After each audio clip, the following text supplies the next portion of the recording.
Hey everyone! In this video I'm going to start a new series on how to work with lower stress.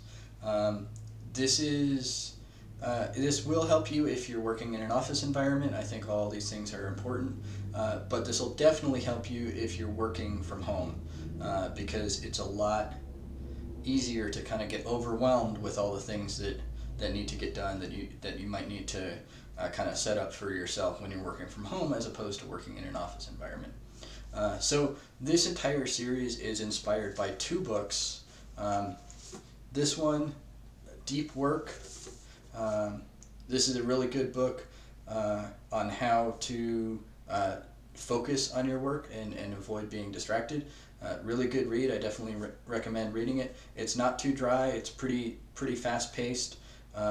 Not too much extraneous fluff. Good book, easy read. Definitely recommend it. The other book is the classic Getting Things Done. This one is a little more verbose, but has a lot of good tips and tricks on how to work effectively, and as it says, the art of stress-free productivity. So definitely fits in well with this series. So I'll leave links to both of these books in the description, and they might be Amazon affiliate links, so if you buy either of these books through Amazon, I might get a small commission. So my first tip is something that comes pretty much directly from Getting Things Done, and that's to separate in from to do. This is really important.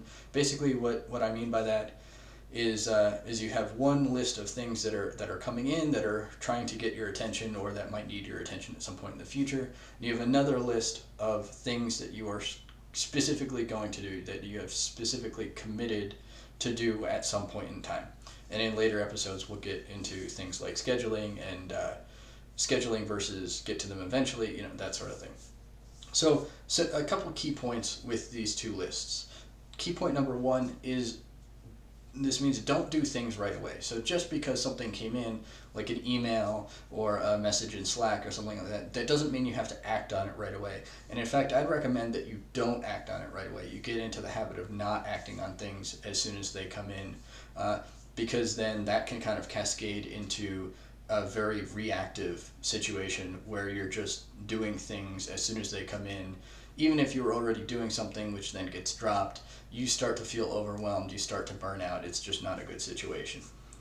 Second thing is to keep your to-do list separate from your inboxes. So I do know people who use their email inbox as a to-do list, or maybe even Slack in one form or another as a to-do list, or other communication type tools as a to-do list. I don't recommend this because basically what you're doing is you're allowing people to send you messages and that immediately goes on your to-do list. You're allowing other people to basically wrench control of your to-do list away from you. And your to-do list really should be the center of your control. You should have control of your to-do list.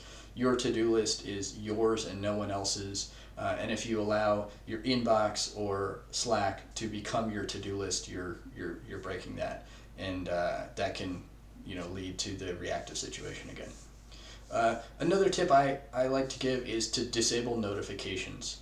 If you find yourself, like many people are, kind of prone to checking something as soon as you have a notification, or you don't like the red badge or the number badge on your apps indicating that you have something to check, just disable that altogether. Disable those notifications. But make a mental note or make it part of your schedule. In a couple videos we'll talk about having a schedule and having a routine. But make sure that you do check those things, but make it your decision when to check those things and how often to check those things, so that you don't get constantly bombarded by notifications and have those notifications steal your attention away from whatever you're currently working on. Again, a really good way to end up in a reactive situation, which is not what we're going for here. And finally, don't interrupt an in-progress task. If you're currently working on something, don't interrupt what you're working on to go look at something else unless you're done with the task at hand or ready to hand it off or at a good stopping point. Otherwise, you're breaking your concentration, you're breaking your focus. A lot of us in knowledge work, software engineering especially, is a very high context activity, which means we have a lot of information in our brains, kind of active on call at any one point in time. So if we get distracted and we break our focus, that means that all of that context kind of goes out the window, and when we get back to what we were doing, we have to build all that context up again. That takes time. It makes us inefficient. It makes us less effective as productive members of our companies and as our teams. So it's really important, if you're doing something that is a focused activity, stay focused on that activity, and when you're done or when you need a break, then go on to something else. Even if you momentarily break your focus to go on to something else, I don't recommend that you go to inboxes, emails, Slack messages, that sort of thing, because that can very quickly turn into a lot of other things that we want to do, a lot of other stress. That's not great. If you need a break from some focused activity, go take a walk, go grab some coffee, go to the bathroom. Something that isn't going to take a lot of mental energy, but kind of provides you that break from that focused work, so that you don't end up losing a whole bunch of context that you had if you're just going to go right back to that same activity. So that's tip number 1. Stay tuned for the next videos. If you liked this, be sure to hit that like button, subscribe to the channel. When all of these are published, there will be a playlist, or as these get published, there will be a playlist, so you can watch all of them in order or in any order as you so choose. I appreciate your viewership. Be sure to subscribe to the channel, like it, share it with your friends and colleagues, and thanks for watching.